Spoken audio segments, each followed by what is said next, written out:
Hiya! Again, I'm Shelly, I'm back, and this is Comfortably Blind. It's been kind of okay, July really sucked. Probably for most people, but it's August now and it's getting better. Yeah, right. Anyway, so back in, I think, June, that's how bad July was. June, I picked this camera up with the pouch, and when I got it, the strap was still good, although coming apart. But oh well. I guess that's what happens when you're, let's see, carry the 70 years old, 80 years old, 90, 85, 90 years old. Yeah. It's from 1930 to 1935, and it is a Balda. Let's see if we can catch the light. A Balda Glorina. It's a little folding camera, and I've already got it loaded with film, so we won't be stroking the shutter. And it's a little bellows folding camera. And before I bought it, I made sure the bellows was light leak free. How about that? And when I got it, this part here, the rivet was gone. So these two were separate. And what I ended up doing is unscrewing the screw here, kind of lifting everything up, and I had to drill a little bit bigger hole, and then I put a rivet through and then ground it down, so you can barely see where I missed it. But it almost, I mean, it doesn't look like that. That's the factory, but it doesn't look glary. Doesn't look too bad. Okay, so I can't remember what I paid for it. Not a whole lot, and I was happy to do it. So it's a Balda Glorina from 1930 to 1935. Apparently in 36 they changed the name to Portina, from Glorina to Portina. And it's from Germany. It was made by the Balda work of Dresden, or in Dresden, and it is a 120 film camera. Like I said, I'm not going to open it, but that's the nice thing about cameras outside of America.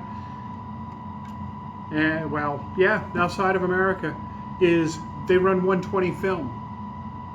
Unlike, if you buy like my Argus Argaflex, even though it's not a Kodak, you have to run 620 film in it, which is annoying. But anyway, so, and the funny thing with this, it's a 120 from Germany, and I really didn't do a very good job. But the tripod mount is 3/8. You'd think it would be, if it's from Germany, you'd think it would be metric, but nope, it's 3/8, and I adapted these down to 2/4, so, because I don't have any 3/8 or 3/8 tripods, as I'm pointing to the tripod my phone's on.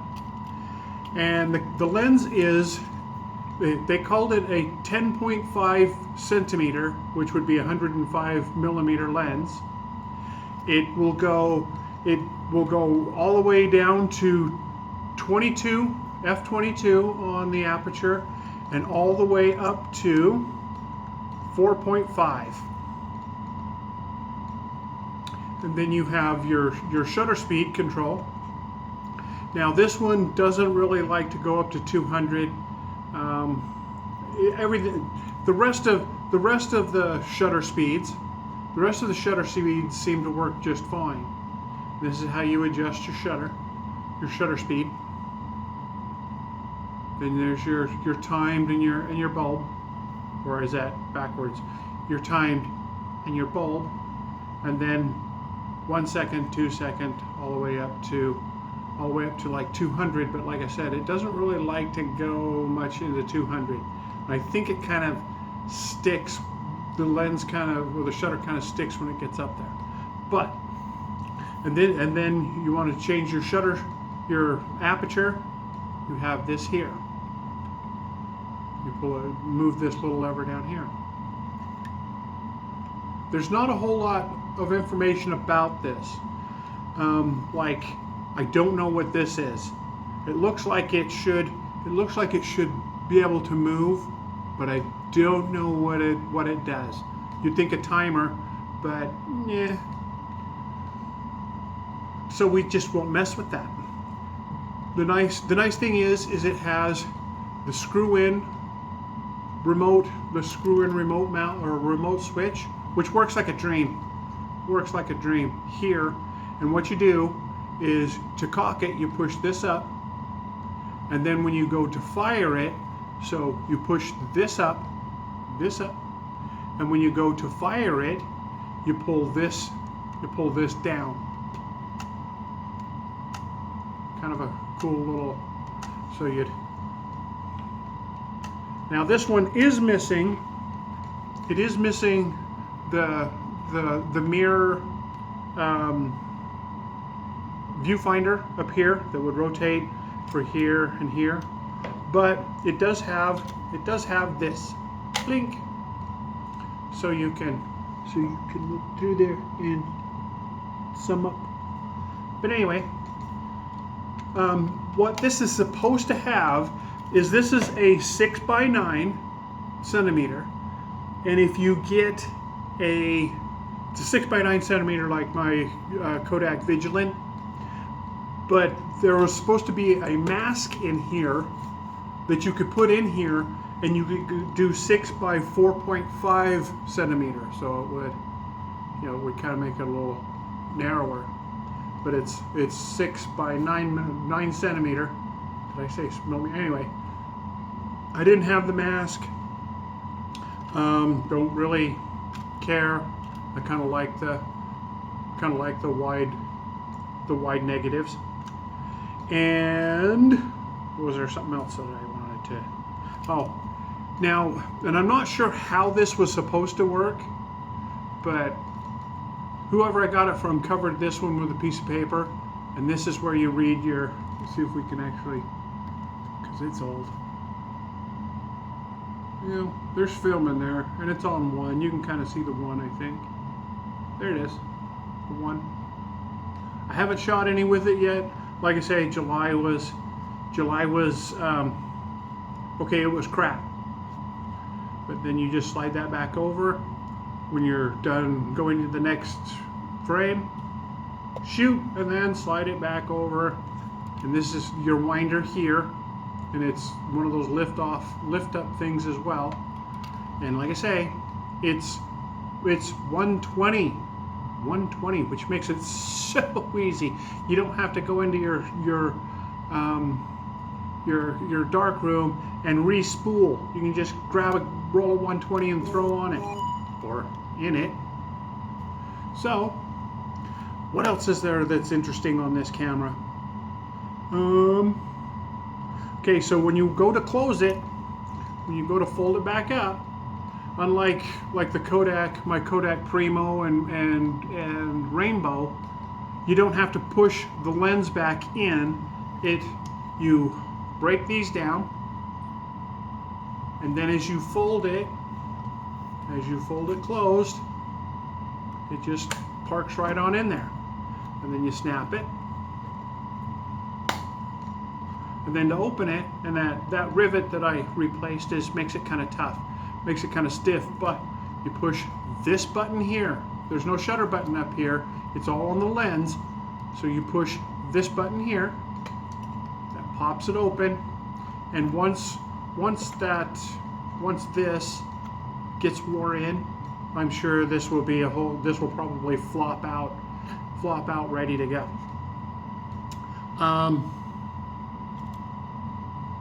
Yeah. Oh, and kind of like my Kodak, you have this here.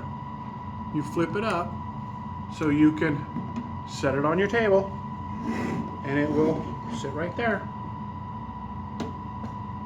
ready to go. Ready to go. What else is there?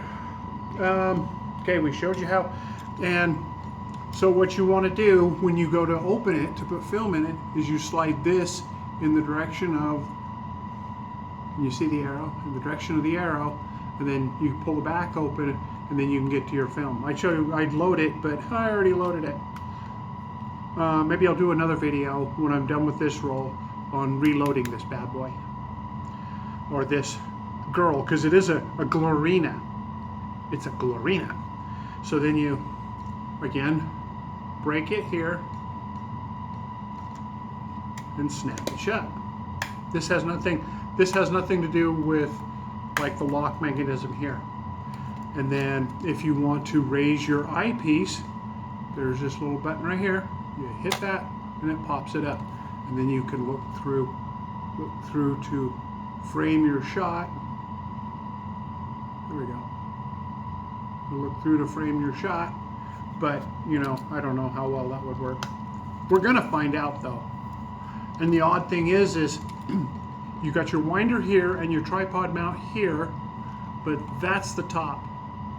So I don't know how you would actually go about holding this in portrait or in landscape mode. You wouldn't really want to set it on that because that's glass and you wouldn't want to get it scratched.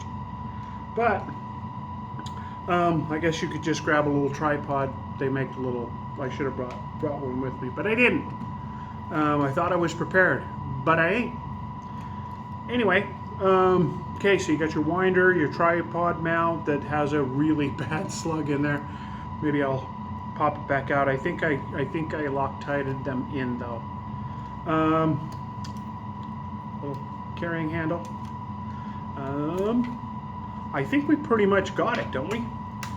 It's 105 or 105 millimeter or a 10.5 centimeter.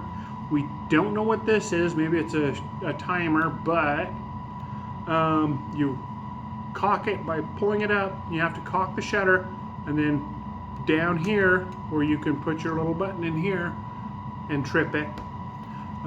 Here's your aperture ring again, and your shutter speed, and then you get to guesstimate.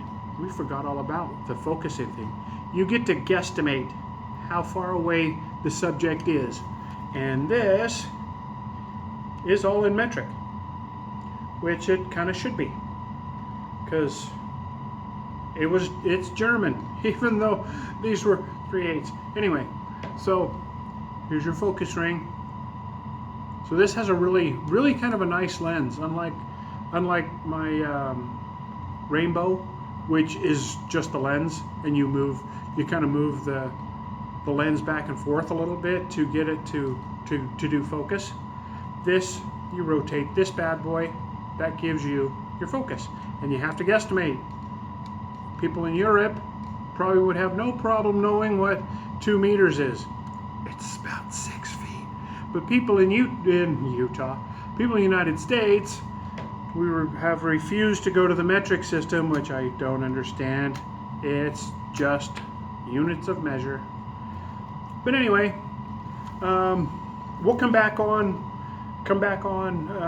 later, and when I shoot this roll, get it developed, and I'll have it on my Instagram, which will be in the description. My Instagram address, it's Comfortably Blind Instagram, and I'll have a link downstairs here, and I got the pictures back, more pictures back from my 1917 Kodak folding cartridge Primo. They really took really good pictures. Really love them. Completely unmolested. I haven't modified them at all. So that's in my Instagram. There's a couple other, I think I got some of my Argaflex pictures at Instagram. A couple other things. Like, just like here, like, comment, like, comment, share, subscribe. Subscribe. Anyway, we'll see you later.